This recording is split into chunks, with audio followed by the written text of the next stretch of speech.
Hello everyone. This is Ammo's Simple Maths for Class 10 CBSE Maths.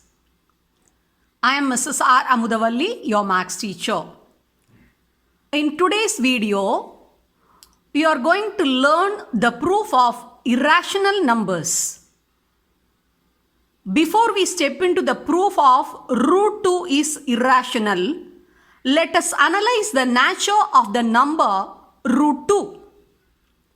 You all know 2 is the smallest even prime number. When you find the square root of 2, the value results in a decimal number 1.414213, etc. etc.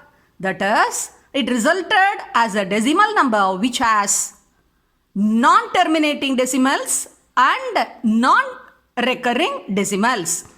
Already in class 9 you have studied the decimal numbers which have non-terminating and non-recurring decimals.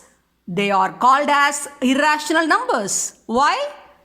Because they cannot be written in the form of a fraction or a ratio, that's a ratio, that is p by q, otherwise called rational numbers. So, already you know the square root of all prime numbers will be irrational numbers. But here we are going to learn exactly how we are going to prove that root 2 is irrational.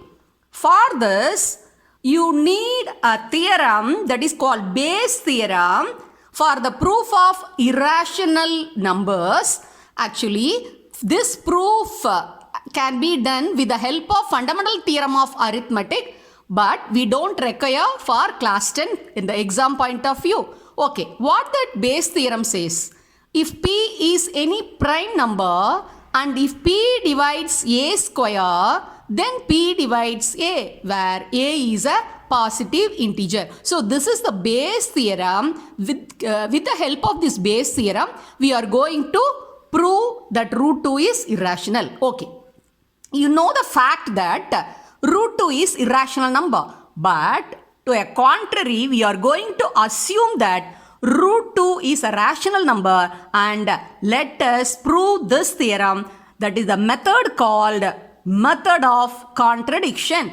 Okay, now let us step into the proof. Let us suppose that root 2 is rational number as a contrary. Okay, so we are equating root 2 to a rational number which is of the form a by b, where a and b are both integers and they are in its simplest form. They are in their simplest form, in the lowest form. That means they are called co-prime. Otherwise, the HCF, that is the highest common factor of these both integers a and b, is always 1. So, we are equating root 2 to a rational number of the form a and b, where a and b are co-prime. Okay. Now, how will you remove this radical, that is root sign? We have to square. So, we have to square on both sides. So, that results in 2 equal to a squared by b squared. Now let us transport b squared to the left side. So it becomes 2b squared equal to a squared. 2b squared equal to a squared. So now it is pretty clear that a square is multiple of 2. That is 2 into b squared. See, b is an integer. So 2 into b square. So it is multiple of 2. So then a squared is obviously divisible by 2. So a squared is an even number. So a is also divisible by 2. So here we are making use of the Bayes' theorem. See, p is any prime number. Here 2 is a prime number. So if 2 divides a square, then 2 divides a. So we are marking it as step 1. Okay. Now it is very clear that a is a multiple of 2. That is, 2 is factor of a. So we can write a equal to 2c, where c is also another positive integer. Okay. Now let us square on both sides. That gives you a square equal to 2c the whole square. So you will get 2c the whole squared as 4c squared. Okay. Now in this, see, already we got a relation a squared equal to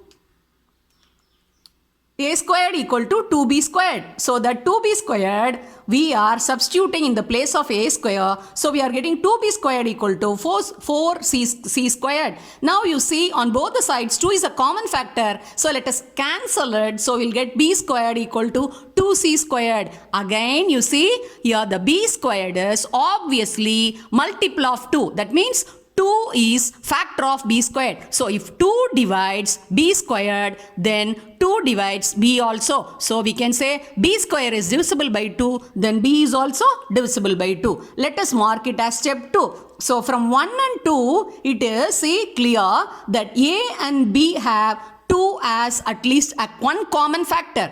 But here we have taken that root 2 as a by b, where a and b are co-prime. They are in the lowest form. That means they don't have any other common factor other than 1. But here from step 1 and step 2, we have understood that a and b have 2 as their common factor. So why this contradiction happened? This contradiction happened because of our wrong assumption, because of our incorrect assumption. What was our incorrect assumption? We assumed that root 2 is rational. So root 2 cannot be a rational number. So root 2 is irrational.